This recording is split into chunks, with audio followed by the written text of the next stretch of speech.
10 ایسے جھوٹ جو ہر سنی کو شیعہ کے بارے میں بتائے جاتے ہیں، چاہے وہ عام سنی ہو یا خاص سنی ہو جاتی۔ سب سے پہلی تو یہ بات ہے، آپ کسی بھی شیعہ کے بارے میں پوچھیں گے نا سنی سے، تو وہ کہتے ہیں کہ یہ شیعہ لوگ جو ہے نا یہ حضرت علی کو خدا مانتے ہیں۔ تیسرے جو کہا جاتا ہے وہ یہ ہے کہ یہ لوگ شربت میں جو ہے، یہ 10 محرم کو جو شربت وغیرہ لگاتے ہیں، اس میں سبیل وغیرہ جو بناتے ہیں، اس میں یہ اونٹ، یہ جو گھوڑے وغیرہ ہوتے ہیں، ذوالجناح کا جو گھوڑے کی جو شبیہ بنائی جاتی ہے امام حسین کے گھوڑے کی، تو اس کا پیشاب جو ہے اس کے اندر ملا دیتے ہیں اور پھر یہ لوگوں کو پلاتے ہیں۔ جی تو ناظرین، آپ نے ان مولانا صاحب کی گفتگو سنی، جس کے اندر انہوں نے اہل سنت کے اندر موجود چند حقیقت پر مبنی باتیں اور درست باتیں، انہوں نے کہا کہ اہل سنت کے اندر یہ چیزیں جھوٹی پائی جاتی ہیں، جھوٹ ہے، رافضیوں کا ان سے دور دور تک کا تعلق نہیں ہے، شیعہ حضرات میں یہ عقائد اور نظریات نہیں پائے جاتے۔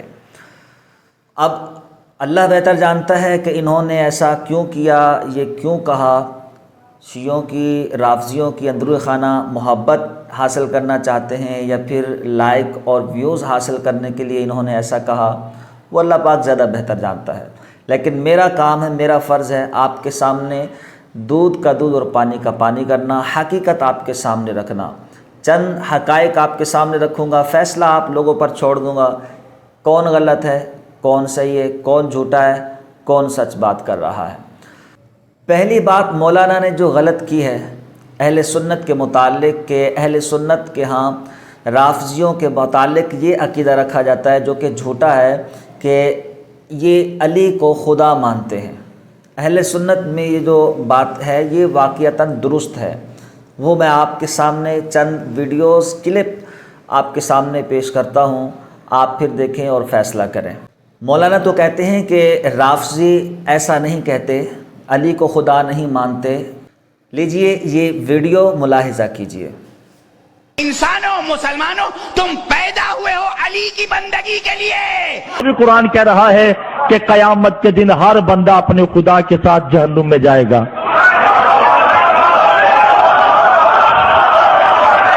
جس نے جس کو خدا مانا ہوگا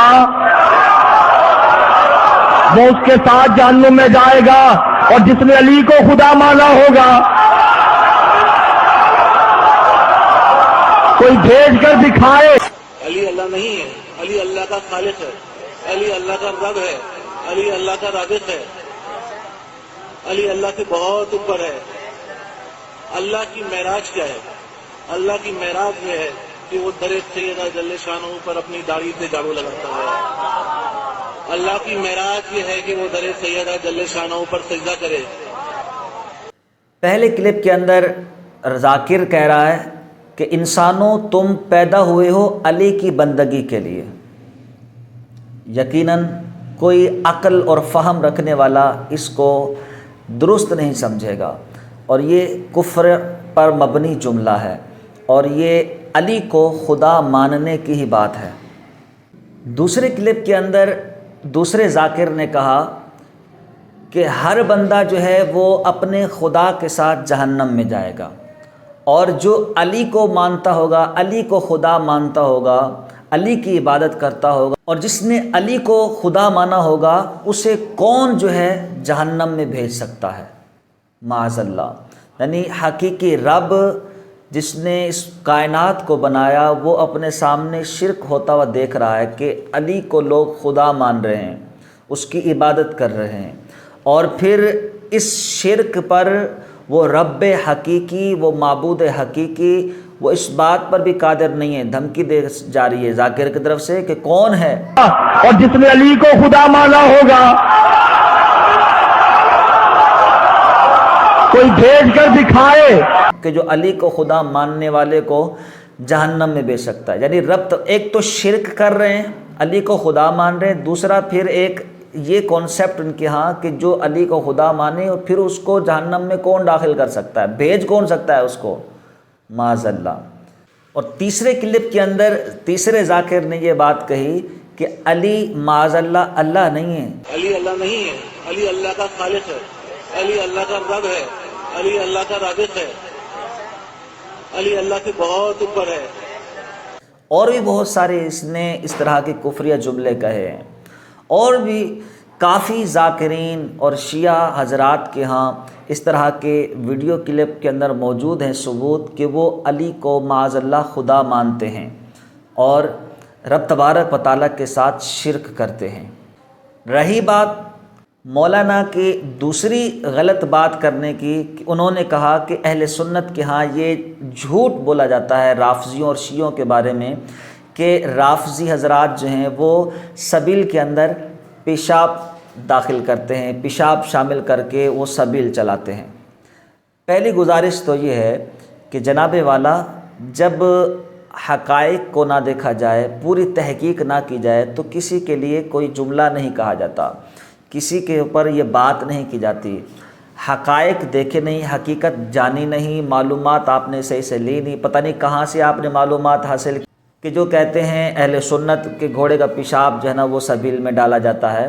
ایسا تو کوئی نہیں کہتا، بلکہ اہل سنت میں یہ بات مشہور ہے اور درست بھی ہے، جو کہ میں ابھی آپ کو ویڈیو ثبوت کے ساتھ دکھاؤں گا۔ اہل سنت میں یہ بات مشہور ہے کہ رافضی اور شیعہ حضرات اپنے سبیل کے پانی کے اندر گھوڑے کا رال تھوک ڈالتے ہیں اور اس کو بابرکت سمجھتے ہیں، تبرک سمجھتے ہیں، اور تبرک کے طور پر یہ لوگوں میں تقسیم کرتے ہیں اور سمجھتے ہیں کہ اس سے شفا ہوگی۔ تو یہ کس نے کہہ دیا کہ اس میں پیشاب داخل کیا جاتا ہے، پیشاب شامل کیا جاتا ہے؟ ایک طرف سبیل لگی ہوئی ہے اور اسی ٹب کے اندر جو ہے وہ گھوڑا پانی بھی پی رہا ہے، یعنی رال اس کے اندر جا رہی ہے۔ اب فیصلہ آپ لوگوں نے کرنا ہے۔ حقائق میں نے آپ لوگوں کے سامنے رکھے ہیں، علی کو خدا مانتے ہیں کہ نہیں مانتے، اور شربت سبیل کے اندر یہ رال ڈالتے ہیں کہ نہیں ڈالتے۔ پیشاب تو مجھے نہیں لگتا کوئی ڈالتا ہو، اگر ہو سکتا ہے اگر یہ بات کہی گئی ہے کسی کی طرف سے، اس نے دیکھا ہوگا یا سنا ہوگا تو کہی ہوگی۔ بہرحال ثبوتوں کے ساتھ میں نے یہ دو چیزیں آپ کے سامنے پیش کی ہیں۔ باقی رہی بات شیعہ رافضی، وہ جو کچھ کرتے رہیں، وہ بھلے پیشاب پانی کے اندر ڈال کے پئیں یا خود ڈائریکٹ پیشاب پی لیں، ہمیں ان سے کوئی لینا دینا نہیں ہے۔ ہم آپ کے سامنے حقائق رکھ رہے ہیں تاکہ دودھ کا دودھ اور پانی کا پانی ہو جائے اور اہل سنت عوام تک حقیقی بات پہنچ جائے اور ان کے عقائد و نظریات پہنچ جائیں کہ یہ کیا کرتے ہیں۔ باقی ایک اور اہم بات یاد رکھیے، شیعہ حضرات کے اندر بھی بہت سارے فرقے ہیں، ہر کوئی ایسا کرتا ہو ضروری نہیں ہے، لیکن کرتے ہیں۔ اسی طرح علی کو ہر کوئی خدا مانتا ہو ایسا نہیں ہے، لیکن کچھ فرقے ایسے ہیں، شیعہ حضرات میں کچھ گروہ ایسے ہیں کہ جو علی کو خدا مانتے ہیں۔ کل اکثر کی بات نہیں کی جا رہی، ہیں کم ہیں یا زیادہ ہیں وہ اللہ پاک بہتر جانتا ہے، لیکن ایسے عقائد اور ایسی حرکتیں ان میں پائی جاتی ہیں۔ اللہ تعالی ہم سب کو عقل سلیم عطا فرمائے۔